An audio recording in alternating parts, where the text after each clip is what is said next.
중국이 무너지고 있습니다. 그런데 아무도 모르고 있습니다. 오늘 이 영상이 끝날 때쯤 여러분은 숫자 하나를 절대 잊지 못하게 될 겁니다. 98.7%. 이게 무슨 숫자냐고요? 3년 만에 사라진 돈의 비율입니다. 2021년 전 세계 기업들이 중국에 쏟아부은 돈이 3,441억 달러였습니다. 우리 돈으로 450조 원입니다. 그런데 2024년 그 숫자가 45억 달러로 쪼그라들었습니다. 98.7%가 증발했습니다. 이게 단순한 투자 감소가 아닙니다. 이건 탈출입니다. 오늘 이 구조를 완전히 해부해 드리겠습니다. 여러분, 동네 치킨집 하나를 떠올려 보십시오. 어느 날부터 배달 주문이 뚝 끊겼습니다. 그런데 이상한 게 있습니다. 그 가게 사장님이 식재료를 팔기 시작했습니다. 냉장고도 내놨습니다. 테이블도 팔았습니다. 이게 무슨 뜻입니까? 더 이상 거기서 장사를 하지 않겠다는 겁니다. 지금 중국이 딱 그 상황입니다. 외국 기업들이 짐을 싸고 있습니다. 이익은 본국으로 송금하고 빚은 갚고 공장은 팔고 있습니다. 이걸 전문 용어로 자본 이탈이라고 합니다. 그런데 진짜 무서운 건 따로 있습니다. 공식 통계로 잡힌 자본 유출만 1,686달러입니다. 그런데 실제로는 4,962억 달러가 빠져나갔다는 분석이 나오고 있습니다. 왜 이렇게 차이가 납니까? 숫자로 따라가 보겠습니다.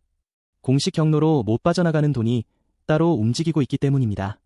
세 가지 경로가 있습니다. 첫 번째, 지하은행입니다. 전체 비공식 유출의 38%가 이 경로를 통합니다. 중국에서 홍콩이나 마카오로, 거기서 다시 싱가포르나 두바이로 빠져나갑니다. 서류상으론 멀쩡한 무역 대금처럼 보입니다. 두 번째, 허위 무역입니다. 27%가 여기서 나옵니다. 예를 들어 100달러짜리 물건을 160달러로 신고합니다. 차액 60달러가 해외 계좌에 쌓입니다. 아무도 모르게. 세 번째, 암호화폐입니다. 약 750억 달러 규모입니다. 비트코인을 사서 해외 지갑으로 보냅니다. 국경도 없고 감시도 어렵습니다. 이건 우연이 아닙니다. 구조입니다. 이 세 경로가 동시에 작동하고 있습니다.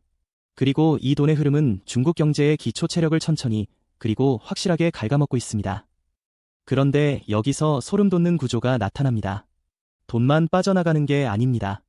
사람도 빠져나가고 있습니다. 2024년 한 해 동안 중국 본토를 떠난 백만장자가만 5,200명입니다. 세계에서 가장 많습니다. 이 사람들이 단순히 여행을 간 게 아닙니다. 짐을 싸서 나간 겁니다. 영구적으로. 그리고 이 사람들이 가져간 건 돈만이 아닙니다. 기술, 인맥, 창업 경험, 사업 노하우. 이게 다 빠져나가고 있습니다. 중국 경제에서 엔진이 하나씩 꺼지고 있는 겁니다.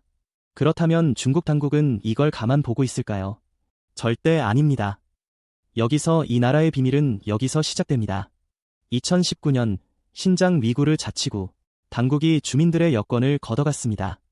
처음엔 소수민족만 대상이었습니다. 하지만 그건 시작이었습니다.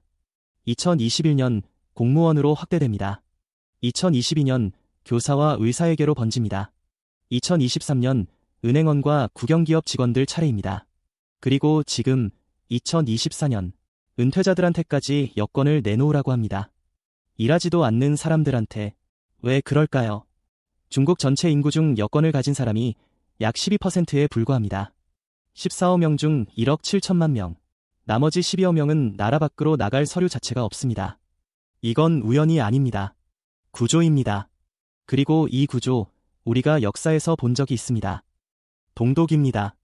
1989년 베를린 장벽이 무너지기 직전, 동독 정부가 가장 먼저 한 일이 무엇이었는지 아십니까? 국민들의 이동을 막는 것이었습니다. 당시 동독 전체 인구 중 여권 소지자는 약 25%였습니다. 나머지 75%는 국경을 넘을 서류가 없었습니다. 그리고 그 체제는 얼마 못 버텼습니다. 지금 중국의 여권 소지율은 그보다 훨씬 낮습니다. 12%. 동독 붕괴 직전보다 더 낮은 수치입니다. 역사는 반복됩니다. 다만 이번엔 훨씬 더 정교한 방식으로. 그런데 진짜 무서운 건 따로 있습니다. 동독에는 베를린 장벽이 있었습니다. 콘크리트로 만든 물리적 장벽. 중국에는 카메라가 있습니다. 7억대. 전 세계에서 가동 중인 감시 카메라의 절반 이상이 중국 한 나라에 있습니다. 7억대. 인구 2명당 카메라 한 대꼴입니다. 이 카메라들은 단순히 범죄를 잡는 용도가 아닙니다. 실시간 안면 인식 기술과 연동됩니다. 사회적 신용 점수와 연결됩니다. 여러분이 중국 어느 골목을 걷든 기차역에 들어서든 심지어 편의점에 들어가든 0.3초 안에 당신이 누구인지 파악됩니다. 점수가 낮으면 기차표를 살 수 없습니다. 비행기를 탈 수 없습니다. 호텔의 체크인도 어렵습니다. 이건 콘크리트 장벽이 아닙니다. 보이지 않는 디지털 철의 장막입니다. 그리고 이게 지금 완성 단계에 접어들고 있습니다. 이상한 건 이겁니다. 이렇게 돈도 막고 사람도 막는데 경제는 왜 이렇게 됐을까요? 다시 처음으로 돌아가 보겠습니다. 2008년 금융위기, 미국이 흔들릴 때 중국은 4조 위안, 우리 돈으로 약 700조 원을 시장에 쏟아부었습니다. 고속도로를 깔았습니다. 항구를 만들었습니다. 아파트를 수천만 채 지었습니다. 그 덕에 경제가 살았습니다. 그런데 문제가 생겼습니다. 그 아파트들, 사람이 없었습니다. 그 도로들, 차가 없었습니다. 그럼에도 계속 지었습니다. 왜냐하면 부동산이 오르면 사람들이 소비를 했기 때문입니다. 내 집값이 오르면 기분이 좋아지고 돈을 씁니다. 이걸 부의 효과라고 합니다. 그런데 2021년을 기점으로 그 효과가 역전됩니다. 헝다 그룹이 무너졌습니다. 300조 원짜리 폭탄이 터졌습니다. 집값이 떨어지기 시작했습니다. 소비자들이 지갑을 닫았습니다. 수요가 없으니 기업들 매출이 줄었습니다. 매출이 줄었으니 직원을 줄였습니다. 직원이 줄었으니 소비가 또 줄었습니다. 악순환의 수레바퀴가 돌기 시작한 겁니다. 여러분이 동네 수도꼭지를 떠올려 보십시오. 수압이 강할 때는 물이 콸콸 나옵니다. 그런데 수압이 한번 낮아지면 아무리 꼭지를 틀어도 졸졸 나오다 멈춥니다. 지금 중국 경제의 소비 수도꼭지가 그 상태입니다. 그렇다면 외국 기업들은 이 상황에서 어떻게 움직였을까요? 숫자로 따라가 보겠습니다. 삼성입니다. 삼성은 중국에서 스마트폰 시장 1위였던 적이 있습니다.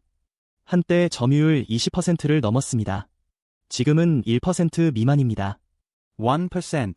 그리고 삼성은 베트남과 인도로 생산 거점을 조용히 옮겼습니다. SK하이닉스는 어떻습니까? 반도체 생산의 대중국 의존도를 낮추는 디리스킹을 진행 중입니다. 공장은 2대, 비중을 줄이는 겁니다. 현대차는 더 직접적입니다. 2023년 베이징 공장 하나를 매각했습니다. 판매량이 60% 넘게 급감한 상황에서 내린 결정입니다. 한국 전체 수출에서 중국이 차지하는 비중도 보겠습니다. 2018년 25%였습니다. 2024년 18%입니다. 7%포인트가 빠졌습니다. 이게 작은 숫자처럼 들립니까? 한국 전체 수출 규모가 약 6,400억 달러입니다. 7%면 450억 달러입니다. 우리 돈으로 60조 원이 빠진 겁니다. 이건 우연이 아닙니다. 구조입니다. 세계가 중국을 서서히, 그러나 확실하게 빠져나가고 있습니다. 여러분이 시진핑이라면 어떤 선택을 하겠습니까? 돈이 빠져나갑니다. 사람이 빠져나갑니다. 기업이 빠져나갑니다. 선택지는 2가지입니다. 개방하거나 틀어막거나. 지금까지의 행보를 보면 답은 명확합니다. 막는 쪽입니다. 더 막고, 더 조이고, 더 통제합니다. 그런데 이 전략에는 치명적인 역설이 있습니다. 막을수록 더 빠져나가려는 압력이 커집니다. 동독이 그랬습니다. 장벽을 세울수록 더 넘으려 했습니다. 그리고 결국 장벽은 무너졌습니다. 여기서 소름 돋는 구조가 나타납니다. 중국의 국가부채는 GDP 대비 300%에 육박하고 있다는 추정이 있습니다. 지방정부가 숨겨둔 부채까지 합치면 1인당 GDP는 여전히 한국의 절반 수준입니다. 청년 실업률은 공식 통계로 20%를 넘었다가 당국이 통계 방식을 바꿔 발표를 중단했습니다. 수치가 너무 나쁘니까 감추는 겁니다. 이게 건강한 나라가 하는 행동입니까? 그리고 외국인 투자는 98.7% 증발했습니다. 이 나라의 비밀은 여기서 시작됩니다. 통계가 감춰질 때 그 나라는 이미 통제 불능 직전입니다. 그렇다면 우리는 어떻게 해야 할까요? 3가지를 기억하십시오. 첫째, 중국 노출 자산을 점검하십시오. 펀드, 주식, 부동산. 여러분의 포트폴리오가 중국과 얼마나 연결돼 있는지 확인하십시오. 둘째, 중국 소비에 의존하는 한국 기업들의 실적을 예의주시하십시오. 화장품, 면세점, 관광, 부품 수출. 이 업종들이 앞으로 어떤 압박을 받을지 이미 숫자가 말해주고 있습니다. 셋째, 공급망 분산이 투자 기회가 될 수 있습니다. 베트남, 인도, 멕시코, 인도네시아, 글로벌 기업들이 다음 생산 거점으로 이동하는 방향을 따라가면 다음 10년의 기회가 보입니다. 도미노는 아직 끝나지 않았습니다. 2021년 헝다 그룹이 무너졌을 때 많은 사람들이 말했습니다. 중국이 구제할 것이다. 2022년 제로 코로나로 경제가 멈췄을 때도 말했습니다. 중국은 회복할 것이다. 2023년 청년 실업률 통계가 사라졌을 때도 말했습니다. 중국은 어떻게든 해결할 것이다. 그런데 지금 2024년 외국인 투자 98.7% 증발, 자본 유출 역대 최대 4,962억 달러, 100만 장자 연간만 5,200명 탈출, 여권 압수 은퇴자까지 확대. 이 숫자들을 보면서도 중국은 괜찮다고 말할 수 있습니까? 저는 판단하지 않겠습니다. 다만 데이터가 말하고 있습니다. 데이터는 거짓말을 하지 않습니다. 여러분은 어떻게 생각하십니까? 댓글로 여러분의 생각을 알려주십시오. 그리고 이 영상이 도움이 됐다면 주변에 꼭 공유해 주십시오. 세계 경제의 구조는 생각보다 훨씬 빠르게 바뀌고 있습니다. 다음 영상에서 또 만나겠습니다.